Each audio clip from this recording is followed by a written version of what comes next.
Esse é o Terror Sem Medo Podcast. Eu sou a Cal. Eu sou o Fábio. Eu sou a Andy. E eu sou o Marcelo. E hoje temos vozes novas e familiares. Tem uma questão, hein? O Marcelo é o seu cunhado que o pessoal acha que a gente é irmão. Que é irmão. A gente é irmão por causa do Marcelo. Verdade, não rolou isso. Porque tinha um ouvinte nosso que também era podcaster, que é podcaster ainda. Ele chegou uma vez e comentou, fez a pachorra de comentar no nosso episódio, falando assim: como assim vocês têm o mesmo cunhado? Porque ele achou que a gente era um casal. Depois ele falou, nossa, porque a Cal falou no episódio, nosso cunhado. Ele pensou que a gente tinha o mesmo cunhado, ou seja, somos da mesma família, né? Aí é isso.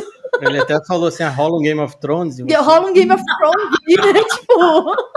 Sim, ele não até hoje, ele é... Aí é isso. Aí eu fiquei assim, por quê? Aí ele, porque nosso cunhado. Eu falei assim, mas é nosso cunhado, né? O Fábio falou, não, ele é meu concunhado, né? E é seu cunhado. Eu falei, é verdade. Mas, tipo, pra mim é nosso cunhado, entende? Eu não falo, o concunhado, minha concunhada, sabe? Mas temos vozes familiares pra gente.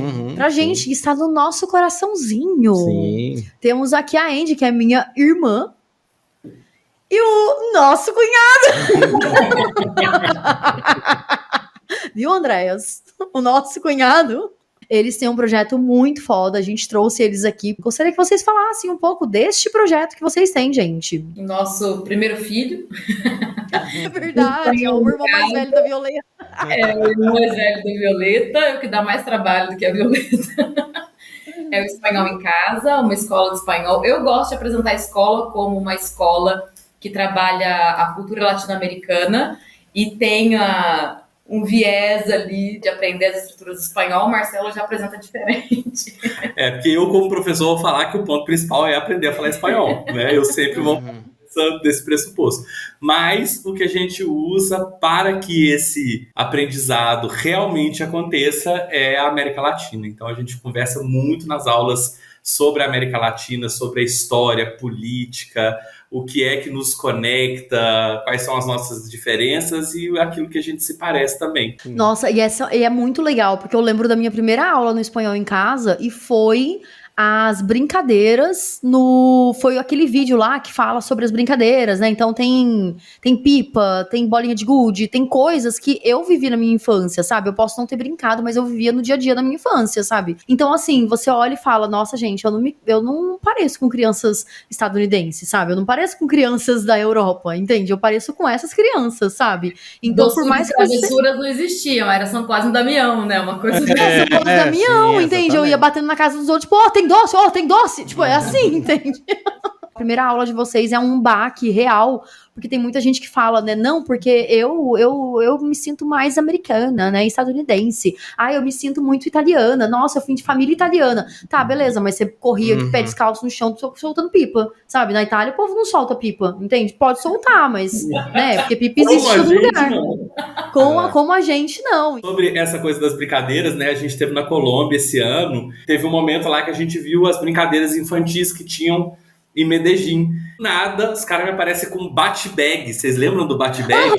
Sim, cara, eu adorava. Eu ficava com o pulso todo roxo. Dedão roxo. Jamais imaginaria que eu fosse na Colômbia ver um bate-bag, que eu cresci brincando com isso, né? Hoje a gente não vê isso mais no Brasil, né? É difícil, não, né? O barulho daquilo ainda tá na minha cabeça até hoje. Se eu achar, talvez alguém tenha feito a sonoplastia disso no YouTube, eu até coloco assim pra de repente... Tem um amigo nosso que fez uma música inspirada, chama Bate-Bag.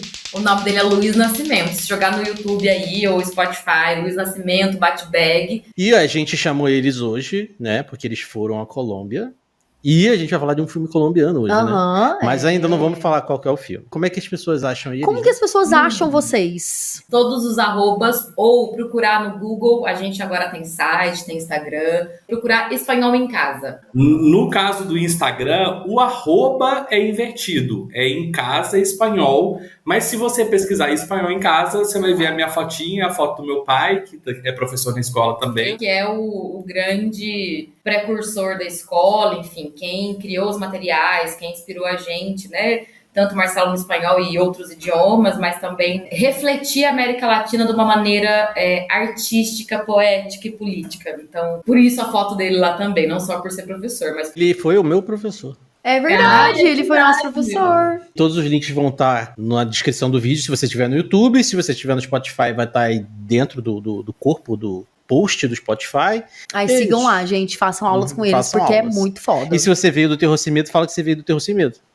Isso, Por boa, favor. boa. Inclusive no nosso formulário tem lá de onde veio. Pode colocar Terror Sem Medo. A gente assusta. A gente trabalha com preços populares. A ideia é fazer com que as turmas tenham pessoas de vários níveis, né, sociais, enfim.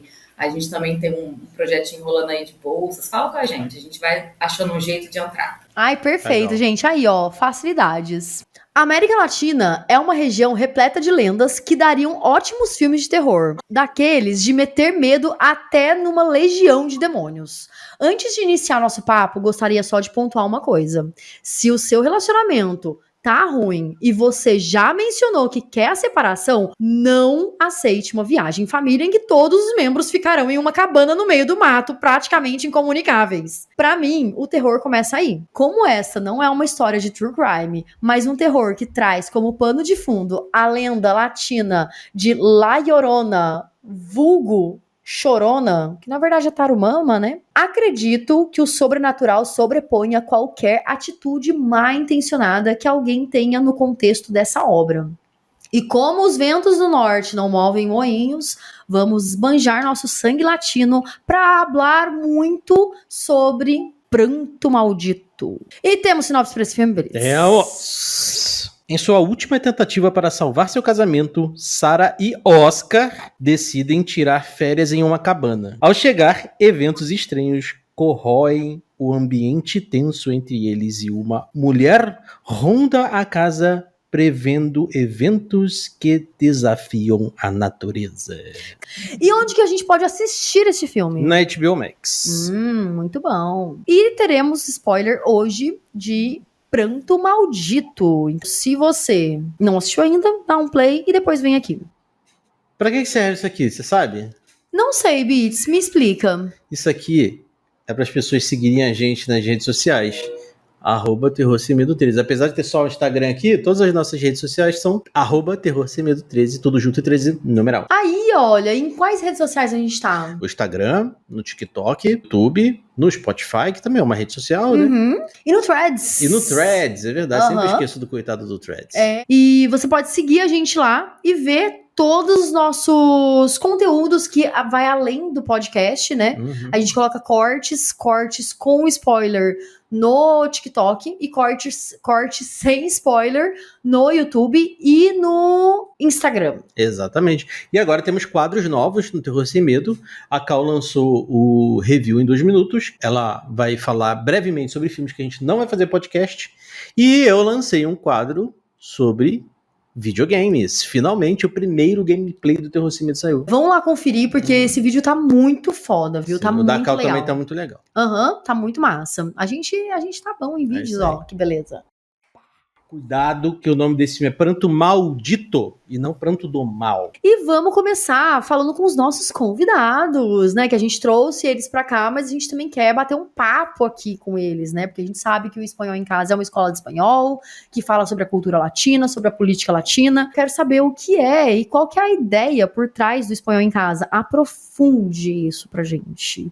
A gente começou essa escola já tem uns 5 anos, né? Isso já era uma ideia antiga da Andy, dava aula de espanhol, não era minha profissão principal, e a Andy era editora de vídeo, sendo a profissão principal dela. Então, em algum momento, a Andy falou, cara, vamos fazer curso online, vamos juntar os nossos trabalhos e vamos trabalhar com educação pela internet. Isso em 2016, tá, gente? A Andy é muito visionária, muito mesmo, assim, tá tudo certo. Pandemia e tal, acho que a gente conseguiu tirar esse projeto do papel. E, assim, sinceramente, eu acho que esse projeto ele foi meio que acontecendo enquanto a gente fazia, né? A gente não tinha exatamente uma noção do que era aquilo que a gente estava tentando construir ali. Só essa base de... A ideia é reconectar com o sentimento de pertencimento à América Latina. Quando a gente tinha os nossos amigos, né? A gente convivia com muitos músicos, muitos artistas.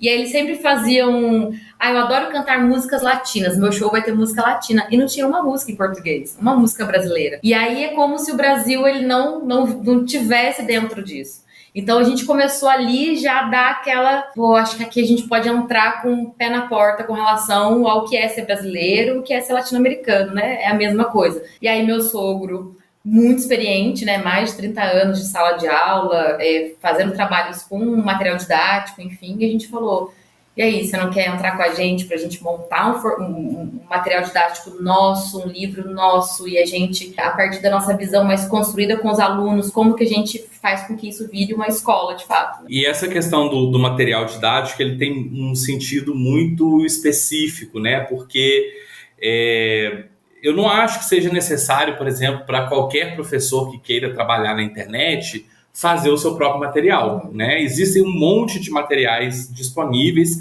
e materiais de qualidade para você usar e não ter que montar o próprio. No caso do espanhol, você não acha materiais sobre a América Latina. Você vai achar materiais da Espanha que em algum momento possam falar sobre a América Latina, mas o foco é sempre a Espanha.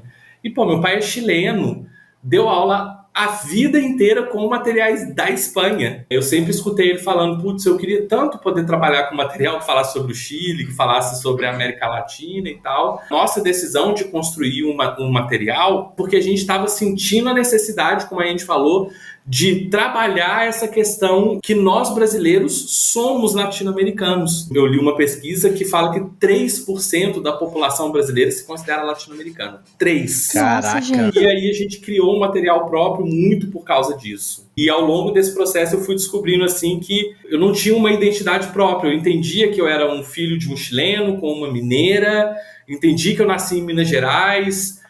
Mas não percebia que vivia no ambiente do portunhol. Não percebia, né? Eu sempre tive muita vergonha de falar espanhol, porque eu via outras pessoas falando espanhol e eu falo, caramba, não é isso que eu falo. E hoje eu tenho a compreensão de que eu não cresci numa casa em que se falava português e espanhol. Eu cresci numa casa que se falava portunhol. Então eu cresci com um idioma muito específico e eu só fui descobrir isso depois dos 30 com essa escola, né? Então acho que a escola ela tem esse desejo de ensinar o espanhol, mas ele vai muito também, nós da escola estamos nos entendendo como pessoas nesse mundo, né? Nessa América Latina dependente de Europa, de Estados Unidos, a gente se entendendo nesse lugar e entendendo a língua que a gente fala, a forma como a gente fala, as expressões que a gente usa e por que não fazer isso coletivamente, né? Então, assim, as aulas, costumo brincar que durante as minhas aulas, pelo menos, eu tô ali descobrindo a minha própria identidade junto com um monte de gente do Pará,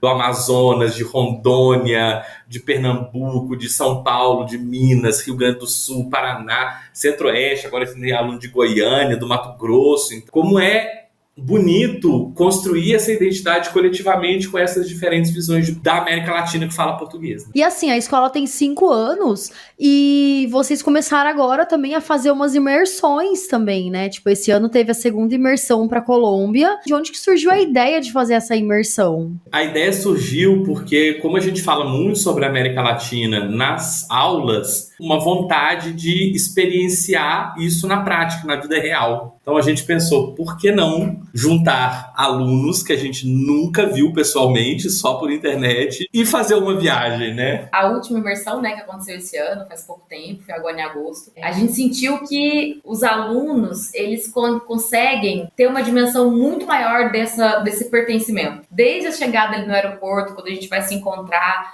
a gente pega um lado muito B desse passeio, assim, pela Colômbia. A gente fala com as pessoas que moram lá, mas as pessoas que elas têm um projeto vinculado a apresentar a Colômbia. Então não é só, né, apresentar aqui meu bairro, mas é envolver essa pessoa, envolver esse aluno para apresentar aonde ela mora, o que é o país dela, né? Cara, a gente é muito igual, mas ao mesmo tempo eu sei que eu não tô no Brasil, mas parece, mas não é. É igual, mas é diferente. Então... olha assim, né, essa rua que parece tanto, sei lá, né, a sua própria cidade, aí comenta uma cidade e tal. É muito igual, gente! Aham.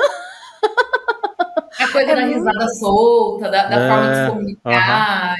Enfim, o grande desafio, assim, de montar uma imersão como essa é a parte de organizar essas pessoas, né? Assim, como a gente faz esses contatos, essa ponte, encontrar formas de trazer para o mais próximo possível da realidade do dia a dia daquelas pessoas que estão apresentando pra gente o espaço, ou o passeio, como apresentar esse lugar pra gente. Eu acho que isso é o grande desafio. E o Marcelo é o grande responsável por essa parte mais... Quando vocês desembarcam com a galera lá, assim, porque vocês chegam antes, a gente sabe, né? Como a galera chega lá, como é que é, assim, se a galera fica assustada? O primeiro comentário de todo mundo é a altura, não é, bobeira? A nossa altura, sabe? Ah, mentira! Tem essa coisa da gente se conhece de alguma forma, e as pessoas que a gente não conhece ainda, a gente tem o contato do... Enfim, e muitos também não me conhecem, né? Conhece o Marcelo, o Julio, né? Agora Sexta. Todo mundo fala, nossa, eu achava que você era muito baixinho, você é alto. Eu nem sou tão alto, eu tenho 1,80m, 1,79m. Sobre essa pergunta sua, ainda tem um outro lado também, que é os relatos que a gente ouviu das alunas chegando lá e sentindo um nervosismo muito grande. Muita gente sente que não vai dar conta de entender e se comunicar. E essa sensação ali no primeiro dia, ela tá mais presente, né? São 5 dias de imersão, mas a partir do segundo dia isso vai desaparecendo, e no último dia, cara, a gente teve uma aluna que é a Ana Laura, né, do ciclo básico, ela fez tipo 2, 3 meses de aula, e ela teve que resolver uma pendência na rodoviária. Cara, ela foi sozinha e mandou bem demais. E voltou muito assim... Cara, eu arrasei, sabe? Mas foi um arrasou, assim, no sentido de me sentir segura. Eu entendi que o idioma não é a ponte principal, que é onde aí o meu discurso lá com relação à escola. A ponte maior é essa conexão latino-americana. Então, a forma que a gente se comunica tem muito mais a ver com o que eu sei de você, né? Como eu vou ser recebida, como você me recebe, né?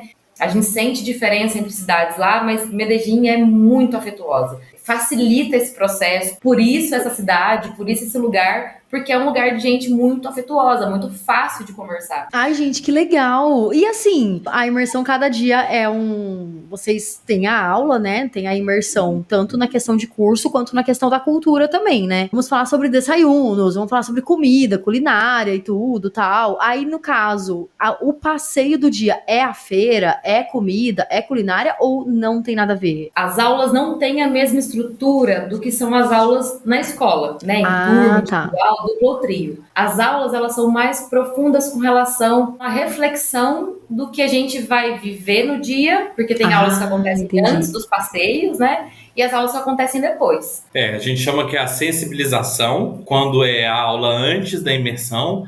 Então, o momento da aula é um lugar para a gente sensibilizar sobre aquilo que a gente vai viver na imersão. E quando a aula é depois da imersão, a gente chama de elaboração. A gente vai elaborar aquilo que a gente viveu. Então, as aulas lá, elas não têm um caráter conteudista, né? A gente não vai aprender nas aulas lá, como que eu vou no restaurante pedir tal coisa? Porque isso se aprende vivendo, entendeu?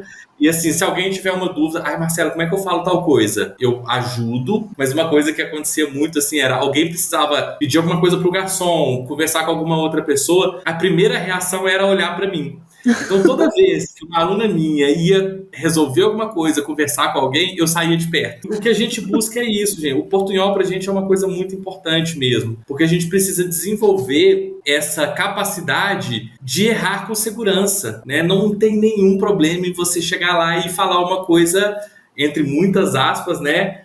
Mal falada ou errada, né? Porque na vida real isso não existe. É o portunhol sem medo. Exatamente. Você conseguiu se virar? Você conseguiu entender aquilo que a gente vivenciou? Qual caminho você está usando e tal? Então, as aulas vão mais nesse sentido, sabe? Eu acho legal, assim, sabe? Tipo, você pontuar isso daí, porque, assim, a gente vem de uma cultura e as pessoas querem porque querem ter o idioma, tipo assim, a pronúncia estadunidense, né? E tem que ser perfeita, não sabe? As pessoas vão falar, tipo, vão entender o que você tá falando, sabe? Porque vão entender que ali essa palavra se encaixa ali naquele contexto. Mas, cara, eu acho muito legal o projeto. E é isso, gente. Vão conhecer lá o projeto deles. Esqueceu de falar que a gente tem o nosso podcast. Isso que eu ia falar. É verdade. Que eu sou editor, inclusive. Temos a honra do Fábio ser o nosso editor. A Cal também tem sido a pessoa que ajudou a gente a montar uma pauta, a nossa primeira pauta. A gente tem 3 temporadas lá, são temporadas curtas, são 2, né? São 2 temporadas, as temporadas são curtas, né? Mas tem 2 temporadas lá, acho que tem uns 8, 9 episódios lá pra ouvir, tá bem legal. Sim, vou deixar o link no post também para o pessoal ouvir. Quem tiver no Spotify vai estar linkado lá como recomendação embaixo do episódio, que aí fica fácil de achar também. Ai, gente, muito bom. Eu fico muito feliz com esse projeto. Fico muito feliz que vocês estão aqui hoje, né? Sim. Aproveitando esse gancho, né? Que vocês foram pra Colômbia, trouxemos um filme colombiano aqui pra gente conversar. Como a gente vai falar do filme, né? Eu não gostei tanto do filme. Já peço desculpa por ter sido um filme meio... mais ou menos, assim. Não sei. Eu achei interessante porque eu fiquei com medo. Eu tive que cobrir meu pé. É que ele poderia se passar em qualquer lugar do mundo. Não. E não aproveitaram a paisagem, hein? Eu tenho discordâncias. Vai ser bom, ó. Vai Então ser boa essa conversa aí. Então vamos falar sobre o filme, né? Bora. Ele é dirigido pelo Andrés Beltrán. É tipo o André Beltrán da Colômbia, né? Só que é um cara. Ele não fez tantas coisas conhecidas assim, pelo menos eu não conheço. Talvez quem seja mais versado em filme colombiano vai conhecer. Talvez conheça, mas eu não conheço muitas coisas dele, assim, só esse filme mesmo, né, O Pranto Maldito, e o roteiro é feito por ele também e pelo Anton Goynechea. Os dois, eles não têm tantos trabalhos assim conhecidos. É tipo o filme brasileiro, atores e diretores brasileiros, assim, sabe? Esse filme, ele é um filme colombiano, né, como a gente já falou. Ele é um original HBO Max e ele faz parte de uma iniciativa da HBO Max de produção latina, né? Aqui no Brasil a gente tem produção nacional, que também é HBO Max, que inclusive também é de terror, porque o Max ele investiu no terror latino. Tem uma série que se passa no Sete Além, tem uma cidade famosa aqui em São Paulo. A gente começou até a assistir essa série. A gente assistiu, verdade. Tem até uma cidade fantasma, que tinha umas fumacinhas que saíam, né? Lembro. Sim, depois de 6 horas. A da hora foi a nossa aluna. Verdade.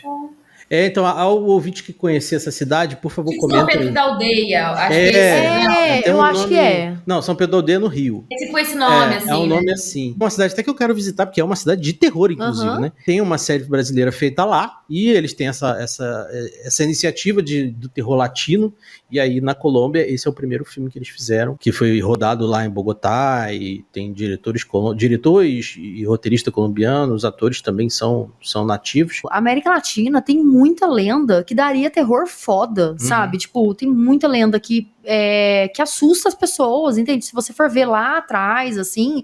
esse filme, coisa, né? ele é um folk horror, né? Ele é um horror folclórico. Eu acho legal usar o folclore como terror, mas também acho que nas produções futuras, acho interessante também fazer outro tipo de terror, e não só usar o folclore, porque senão acaba ficando estereotipado demais. Mas eu acho que poderia usar o folclore como artifício pra criar o terror, sabe? Tipo o filme Rosário, por exemplo. Sim. Que é um terror que usa o folclore, que usa a religião, mas que usa pro terror, e não que usa pra falar sobre... sei lá, Tarumama, por exemplo, sabe? Não, então, que é desse filme. Eu acho interessante. Mas aqui é usado o folclore como uma ferramenta de terror. Sim, mas eu digo que sim, poderia, por exemplo, eles que foram em Medellín, poderia se passar um terror em Medellín, sei lá, um terror psicológico. Sabe? Diferente. E também não fosse vinculado a Pablo Escobar. Exato. É verdade, não, sim. Eu acho legal a gente falar isso, porque senão fica, por exemplo, aqui no Brasil vai fazer terror com Saci. É legal, mas dá pra fazer outro terror, outro tipo de terror também. Dá pra fazer tipo um albergue, em que a pessoa perde uma perna. Brincadeira aquelas, né? Dá pra fazer um albergue aqui no Brasil, desde que seja feito por brasileiro, não seja igual aquele paraíso lá, sei lá, Turistas, que é um filme que destrói o Brasil. É, né? Verdade. Tem um elemento aí que muitas vezes a palavra folclore na América Latina que fala espanhol, ela vai ser um pouco diferente da palavra folclore que a gente tem em português. Então, quando a gente pensa no folclore brasileiro, é quase que um termo pejorativo para falar sobre a cosmovisão dos povos indígenas, né? Então, em lugar da gente chamar de cosmovisão ou de mitologia, né, como a gente fala dos gregos, a mitologia grega, a mitologia nórdica, mas a mitologia brasileira é folclore, né? Então, muitas vezes a palavra folclore no Brasil ela cai nesse lugar que o Fábio tá falando do estereótipo. Na América Latina que fala espanhol, não necessariamente, né? Então a gente pode pensar, por exemplo, o que é chamado de música folclórica na América Latina é uma música folclórica no sentido de que é aquela música autóctona, como decimos em espanhol, né? Tipo, é do lugar, né? Então é aquela música que é feita com as principais características da terra, né? Não necessariamente que se conecte com uma cosmovisão indígena, ainda que exista também esse lado, né? Eu acho que tem muita coisa para ser explorada, eu concordo muito com a Cal nesse sentido, dentro da América Latina, que, por exemplo, né, eu tenho uma aluna que é a Melissa, inclusive eu acho que vocês deviam chamar ela para vir aqui, porque ela é especialista em literatura de terror feita por mulheres na América Latina. Ai, que foda! Gostei. Legal. E ela estava comentando comigo que aqui na América Latina a gente tem muito, por exemplo, a relação com as bruxas, né? Então existem 2 grandes mitos de bruxa que é muito diferente dessa visão arquetípica daquela bruxa medieval da Europa, né? Eu acho que tem coisas interessantes para se trabalhar no folclore latino-americano, mas também concordo com o Fábio no sentido de que quando a gente vai pensar folclore brasileiro, a gente tem que tomar muito cuidado para não cair no estereótipo. Então, porque falando sobre bruxa, tem as benzedeiras também, entende? Sim. Tipo, cara, imagina, entende? São bruxas, né? Então, cara, é muito foda. É muito A série do Evil Dead, lá, o Ash vs Evil Dead, tem o Brujo, tem um dos personagens que ele é um Brujo, né? Ele não é um bruxo, né, tipo Harry Potter, né? Ele é um Brujo latino mesmo, né? Então... Mencionei Rosário, né? A atriz que faz a Tarumama é a Constanza Gutierrez, e ela tá em Rosário, inclusive. Ela é a avó, ela faz a avó. Rosário, que é não virou podcast, mas você fez não virou podcast, mas tem quadro novo, aqui, exatamente, aqui do Terror Sem Medo, que vai estar por aí. Exatamente. E assim, entrando no filme, né, ele venceu, inclusive, 2 prêmios, o prêmio Macondo, que foi de melhor maquiagem, e realmente faz sentido, porque assim, a atriz que faz a Tarumama, e você vê a maquiagem dela lá no filme, mano, ela tá muito foda, ela tá uma idosa de peito caído. É uma lá. cara de quem nunca parou de chorar, né? Tipo, a cara derreteu de exatamente, choro, chorou tanto que derreteu. Muito melhor do que a velha da Substância, né? Eu achei, eu achei, pelo menos, a versão velha da Demi Moore, eu achei muito melhor essa. Vou discordar porque a gente viu ela muito rápido. Não, Bits, dá pra ver ela muito. Essa mulher aí. Inclusive, foi um momento que eu fiz assim por muito tempo. Vocês estão falando da mulher da porta ou do final? Do final. Do final. Eu achei que isso apareceu bem pouquinho, assim. Não, Bits, apareceu muito. Dá pra ver pata, dá pra ver tudo. Então vamos falar de medo. Vocês ficaram com medo desse filme. Ó, eu não sou uma referência, porque eu morri de medo em Harry Potter e a Câmara Secreta. Mas era assustador com 12 anos de idade. Ah, sim. Ele assistiu com 30, né? Tipo... Há 20 anos vendo esse filme morrendo de medo. Mas o medo que eu senti, que foi uma coisa que eu gostei no filme, né? Também não achei um filmaço. Mas uma coisa que eu gostei no filme é que eu tava o tempo todo muito tenso. Estava por vir, sabe? Criaram um clima de tensão que me deixou com medo. E o medo que eu tenho, que eu divido um pouco com o Marcelo, e eu sei que acalma um pouco, não sei o Fábio com relação a esse filme, mas é o medo de surtar, sabe, assim, de eu ficar louca. Então eu me colocava no lugar daquela mãe e pensava assim, ela tem alguma questão, que ela não sorri, até agora ela tá meio assim, entendia a treta do casal, mesmo antes de explicar, alguma coisa vai acontecer, eles estavam preparando, eles prepararam muito bem esse campo, assim, e isso me deu medo. Eu tava tensa porque eu tava com medo de acontecer alguma coisa com ela, porque eu pensei, cara, o cara levou ela pra lá pra matar ela e todos os filhos. Porque... Tipo assim, eu pensei assim, mano, eu tô com medo disso, porque eu não viajaria. Imagina, gente, quer separar e seu marido fala, vamos pro meio do mato, então, pra ver se a gente volta? Os filhos? Gente, jamais! Assim, a ideia realmente eu não sei se alguém tem uma ideia dessa na vida real, mas é uma ideia merda. Tem, pra matar. Tipo assim, só pra isso. Claro. Chico Picadinho. Cara, porque assim, jamais viajaria numa situação daquela, velho. Imagina, gente, você pede pra separar de mim, aí eu falo, não, vamos continuar juntos, vamos pra uma cabana lá no meio do mato, onde a gente não tem sinal nenhum, que você não pode pedir ajuda nenhuma, caso você esteja agonizando, porque eu tô em cima de você, te sufocando. Mas... Eu realmente tenho algumas críticas. Esse plot eu achei... Sei lá. Ai, mas não sei. existe isso. Sim, aí tem, assim, mas aí no caso existe. a pessoa está com má intenção. No caso o cara não estava com má intenção. Mas outra coisa que eu achei meio ruim assim, que infelizmente é um problema em filme, né? Que até a gente falou que é a mulher louca. Ela é a mulher louca. É um Tá estereótipo. passando por algum processo, Exatamente. já sabe que ela vai ter alguma coisa nela, porque o cara é meio aquele padrão do bobão, né? Sim. Nossa, muito tonto. Vamos conseguir juntos. Cara, ele é um mano. Cara, primeiro que ele vai colocar as crianças pra dormir do lado de uma janela. Pra quê, gente? Todo mundo. Mano, o sofá era na janela também. Mano. Essa criança vai abrir a janela e vai subir na cama e vai sair de lá. E, mano, é uma mata, entende? Essa senhora do início, pra mim, já é uma coisa assim, sensação ruim, sabe? Uma coisinha meio... Será que o Airbnb que você alugou, ele é interessante? Sabe? É uma coisa meio... É tudo meio... Cara, e ela quer ele embora, e o cara fala, não, vamos ficar mais um pouco. A mulher chorou lá no negócio, ele, não, vamos ficar mais um pouco. Eu falei, gente, tá tudo falando, já não era pra vocês terem ido, vocês tinham que separar, assim, de volta. Quando ela fala assim, ó, a caldeira tem que se manter acesa. Eu confesso que a construção de medo, ela é boa, sim. Porque ela pega vários pontos, por exemplo, principalmente a gente que assiste muito filme de terror, tem a caldeira. A primeira coisa que eu pensei, tem a caldeira? Kruger. Não, pensei no do Stephen King lá, o Iluminado. É verdade. Falei, ele vai pra lá, Tarumã vai possuir ele vai matar todo mundo. Podia, né? Seria mais interessante. Pensei isso também. Um pai meio doidão que vai matar as crianças. Não, eu achei que era isso. Aí depois, Podia fazer alusão a um cara que quer matar mesmo as pessoas, mas é tipo, foi possuído. Então, mas eu acho que ele quis enganar a gente, tipo, tentando fazer esse paralelo com o Iluminado, né? De ir pra um lugar longe, ter que cuidar da caldeira, com a família e tudo mais. Depois eu achei que a Tarumã ia possuir a menina.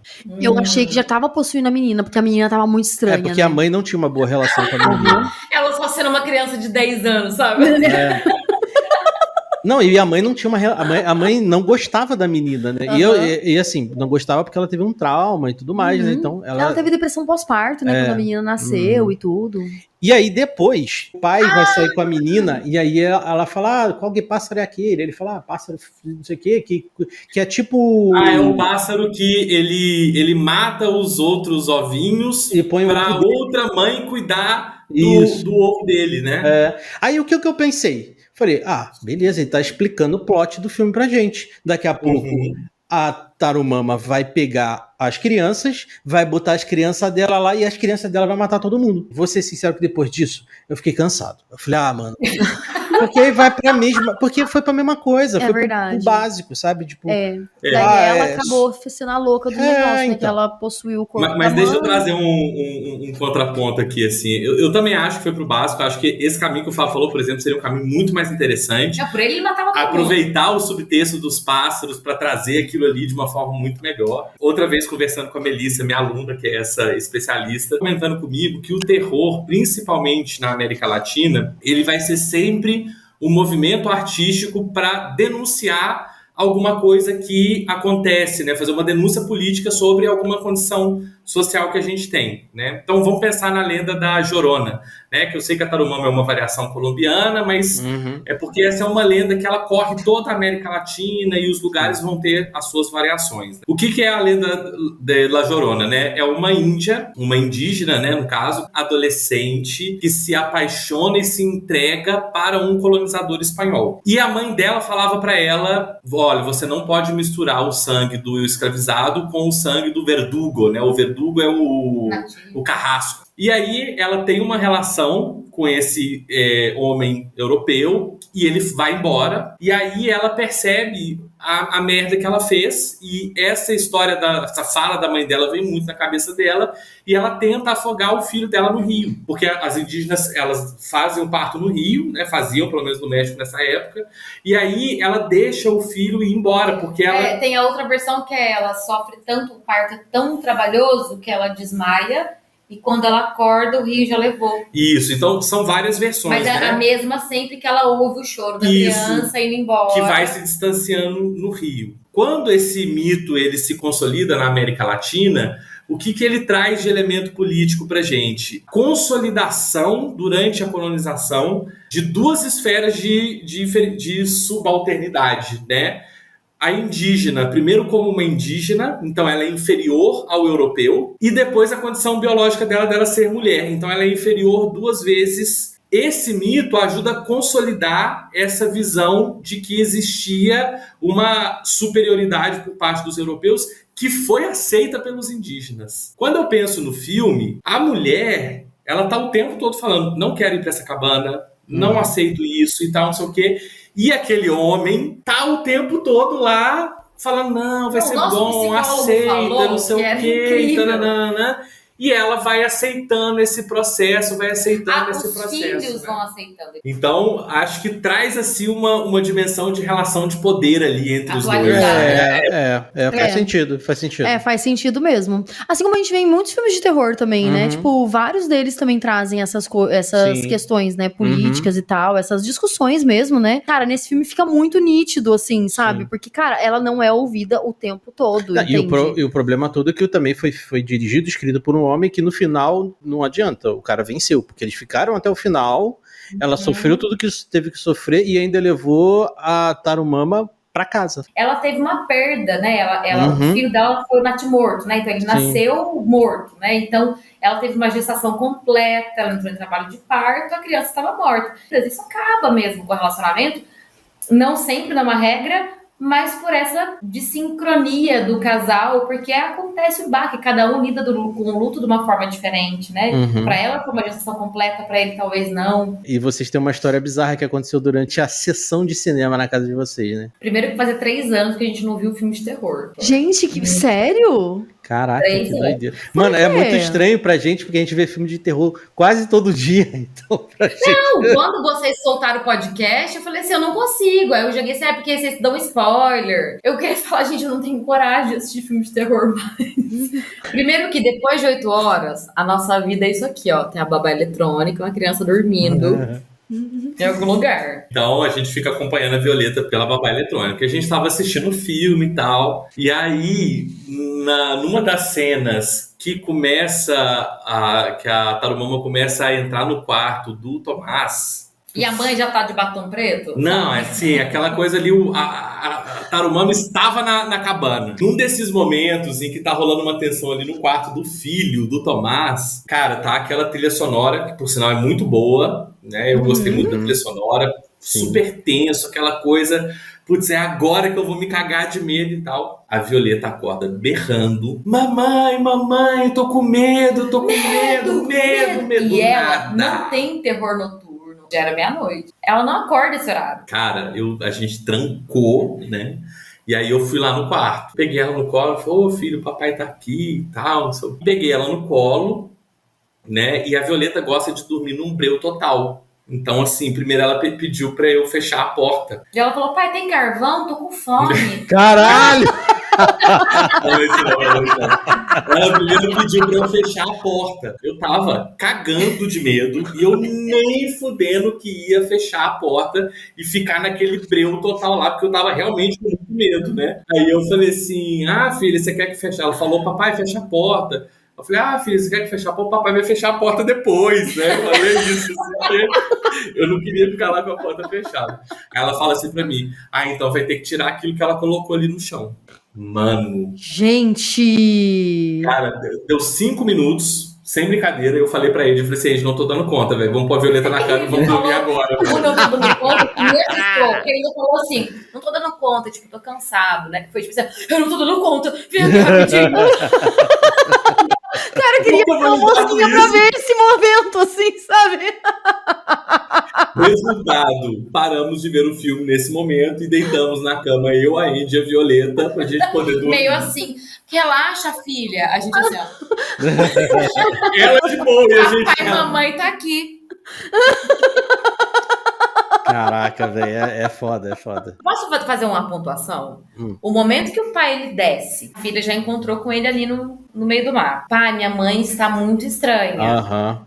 O pai coloca, espera aqui que eu vou ali. Você não faz, você não desvincula a família, você anda junto. A gente falou isso Eu mesmo. fui, o Marcelo assim, esse pai bosta de novo largando essa criança. Então, sozinha. assim, a gente não tem filho, eu imaginei, eu falei, mano, como é que eu Gente, pago ela vai deixar a menina É. sozinha? Eu fiquei assim, tipo, e a menina? Você não Sabe? tem que ser pai pra você pensar que a criança, as crianças, Inês Brasil, ela tava certa o tempo inteiro, entendeu? Proteja Cara, as crianças. E foda-se que a menina tem 12, 13 anos, 10 anos. é criança, entende? Tipo, é velho, criança ainda. Se não ela tivesse importa. 17 anos, eu não deixaria ela no meio do mato sozinha, E sabe? ela tava com o cu desse tamanho, a mãe dela acabou de matar ela. Aham. Então, assim, claro que ela tá com medo. Eu fiquei pensando também nessas crianças, pensando nessa mãe. Depois eles conseguiram abraçar essa mãe, depois ela dava aquela surtada. Eu não ia dar conta. Sim. Eu Ela não Então, e isso é outra parada que, assim, o filme ele tentou se calcar muito em coisas reais, apesar de ter uma coisa fantasiosa, mas a família, ela era muito real, né? Aham. Os problemas eram muito reais. E só que no final, não. O Oscar e a Sarah continuaram de boa, as crianças continuaram de boa. A única coisa boa que aconteceu foi porque ela aceitou a menina. Eu não ia conseguir realmente olhar pra minha mãe do mesmo jeito.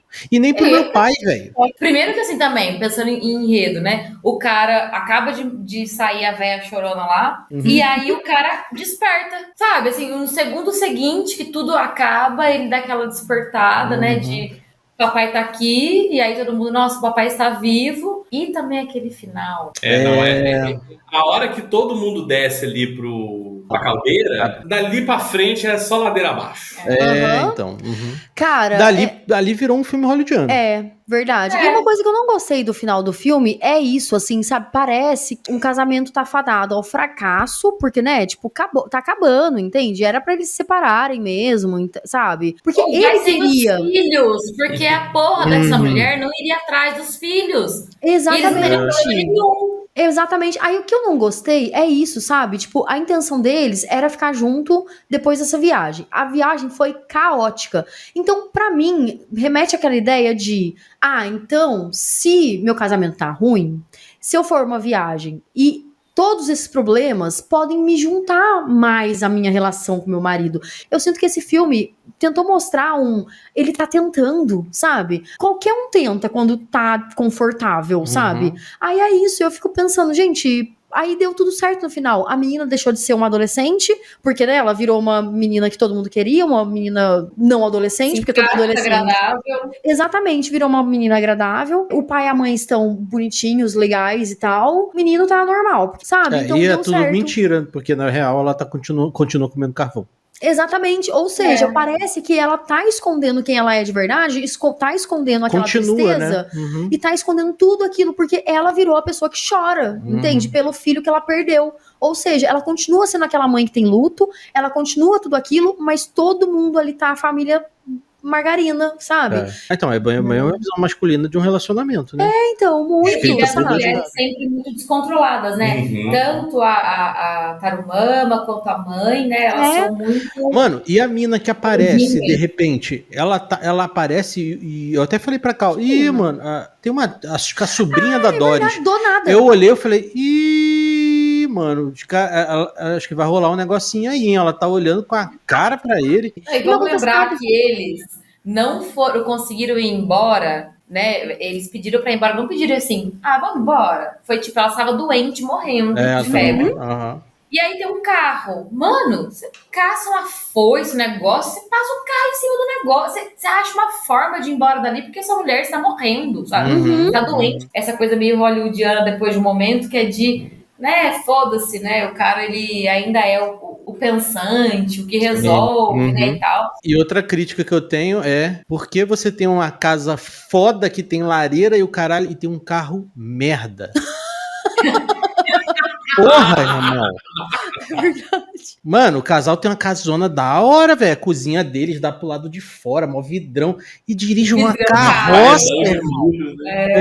Velho. E dirige uma carroça, mano. Tá zoando, né, velho? E eu vi uma entrevista do diretor e ele tava falando que ele queria passar a sensação de que era um terror tradicional. Eles trocam o nome do filme antes era Tarumama e virou Janto Maldito, né? É tipo um clássico nome de filme de terror. Aí ele traz o elemento da cabana, traz o elemento da floresta. Só que eu fiquei com a sensação no final de que, assim, o que poderia ter de mais elementos latino-americanos ficou muito na subjetividade da coisa, porque o que sobrou foi um amontoado de clichês no final, né? O final eu achei muito... eu tava vendo que eles estavam falando sobre a questão da fotografia, né? Que eles têm, primeiro, cortes muito secos, a fotografia, que é uma fotografia que você não consegue acompanhar, então é sempre cortando o plano, e não aproveitando essa natureza que eles estavam ali na região de Bogotá, Colômbia inteira, né? Mas a região ali de Bogotá é muito viva, muito verde, e não aproveitar, até para explorar esse rio, explorar esse caminho. Tentaram com aquela coisa de comer um sancocho, né? Então, podia ter mostrado mais da comida, né? Podia. Que eu fui pesquisar o que era a comida. E assim, sancocho é bom pra caralho. Sancocho é muito então, bom. Eu vi, assim, escrito eu não achei interessante, mas eu comeria. A comida colombiana, ela é muito igual à brasileira.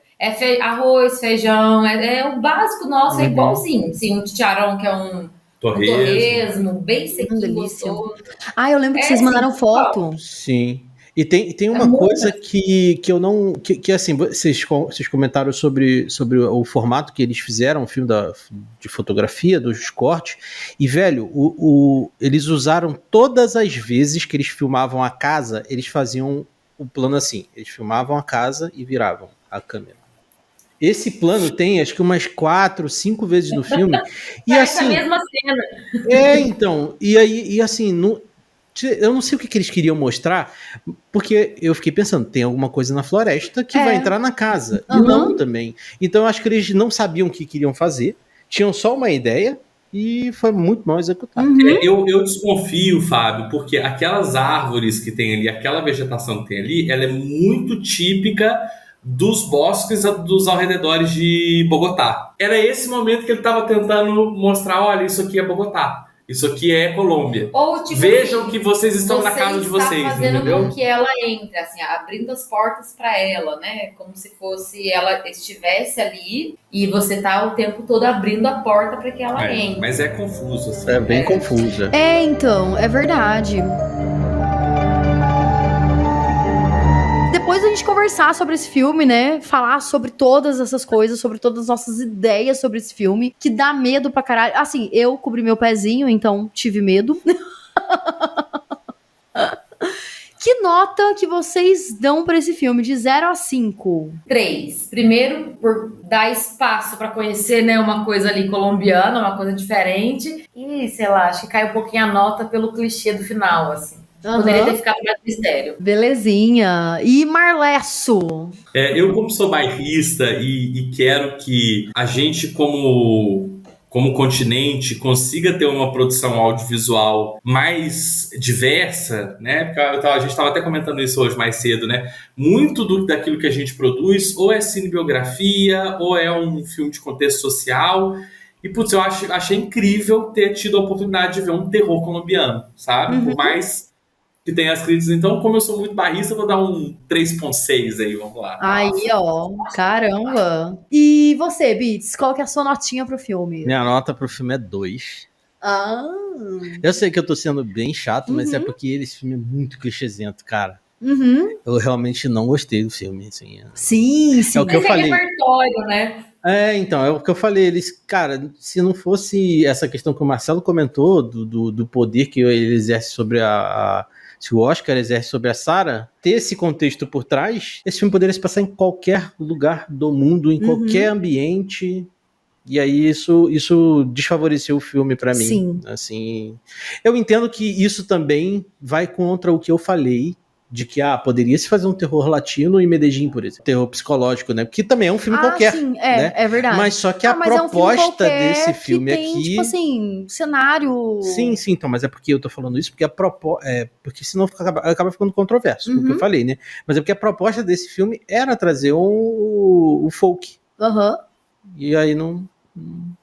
Poderia ser qualquer folk. E você, Vici, qual que é a sua nota? 2,5, porque o filme é mediano. De 2,5 de 5, assim, dependendo da escola, você passa de ano. Porque assim, realmente, assim, sabe, pra mim, o filme, ele é bom, eu fiquei com medo, eu gosto de sentir medo em filme de terror, né? Mas essa questão do final, sabe, dela de ter a família ali feliz e contente, que essa era a intenção do cara, e ele atingiu esse objetivo dele, isso me deixou meio assim, sabe? Tipo, não gostei, porque isso entra naquele clichê de a mulher tem que aceitar tudo que o cara quer. Então isso me irrita. Aí eu não queria que isso acontecesse. Você me fez pensar outra coisa. Esse filme ainda poderia se passar em qualquer casa.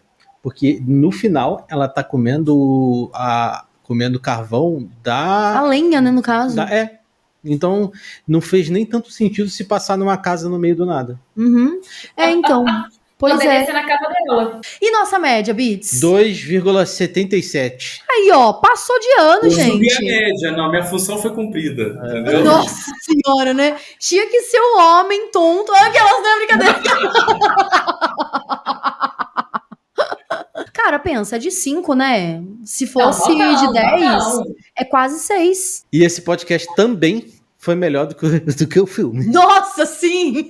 Cara, tem uns episódios que a gente sempre fala, o episódio é muito mais legal que o filme. A gente viu que nossas opiniões aqui nesse podcast estavam bem diferentes, né? Uma da outra e tal, diversificou muito. Quero saber a opinião de vocês também sobre esse episódio, gente. Quero saber. Tô curiosa agora, porque eu achei que a gente fosse ficar meio que unânime ali na mesma... Eu também achei. Nas mesmas opiniões. Aí, como que as pessoas podem fazer pra dar a opinião delas aqui? Elas podem ir no Spotify, no YouTube, no Instagram, no Threads. Todos esses lugares a gente lê o seu comentário. E também pode mandar um e-mail pra gente para terrorsemmedo13@gmail.com. E tudo isso a gente junta e no episódio que é múltiplo de 5, ou seja... Final 5 e final 0. A gente tem um momentinho para leitura de comentários e e-mails, ou e-mails e comentários, dependendo do dia como a gente falar. Compartilhem nossos episódios. A gente faz nossos cortes por causa disso mesmo, pra vocês compartilharem nesses cortes que são curtinhos, assim, pra vocês compartilharem com quem, não quer ouvir um podcast de 1 hora. Nosso papo não fica só aqui, ele se estende lá nas redes sociais, a galera fica conversando lá, conversando com a gente conversa com as pessoas lá, a gente sempre responde. Então, cara, vai lá no Instagram e segue a gente pra ajudar a gente. Nem que seja só uma curtidinha, a gente dá uma curtidinha, pelo menos. Exatamente. E tem uma última coisa que é um agradecimento muito especial. A gente chegou a 85, pelo menos até a hora da gravação desse podcast. Se você ouviu esse episódio pela primeira vez, vai lá e avalia. Pra terminar aqui, primeiro eu quero agradecer vocês, né, por terem vindo aqui na nossa casa. Mas de verdade, né, eu quero agradecer mesmo por vocês terem vindo, apresentado o projeto de vocês, né, que é o Espanhol em Casa, tudo. A gente sabe que tem ouvintes que pulam o início do podcast e não ouvem o início do podcast pra ir direto pro assunto do filme. Onde que as pessoas encontram vocês nas internet da vida? Uma escola que trabalha o espanhol latino-americano, que busca reconectar com a sensação de pertencimento à América Latina. @espanhol em casa, ou buscar espanhol em casa no Google, qualquer outro lugar, encontra a gente. Isso. E a gente tem o nosso site, espanholemcasa.com.br. Também vai estar link no post aí pra quem quiser. Do podcast deles também, caso alguém não tenha entendido no meio, pulou, ou sei lá, tá ouvindo fazendo alguma outra coisa. Nossos alunos que estão ouvindo com certeza, quem conhece a gente, nossos amigos, comecem a seguir Terror Sem Medo, não ouçam só esse episódio, assistam esse episódio, vejam todos os outros porque são incríveis, não porque são nossos cozinhos e minha irmãzinha, mas também porque são incríveis. no que fazem. Tudo. E, gente, obrigado pelo convite. Eu amei A gente tá participar. muito feliz, a gente ficou nervoso. Exatamente. E, gente, quem tá aqui também no Terror Sem Medo, vá seguir lá. eles lá também, né? Nem que não faça aula, mas façam aula, né? Estão pensando em fazer uma aula de espanhol, faça lá. E sigam lá, porque eles têm conteúdos muito fodas, E assim, fala sabe? que veio através da gente também. Obrigada pelo download, obrigada por ter assistido, obrigada por ter ouvido. E até semana que vem. Até Tchau! semana que vem. Tchaito!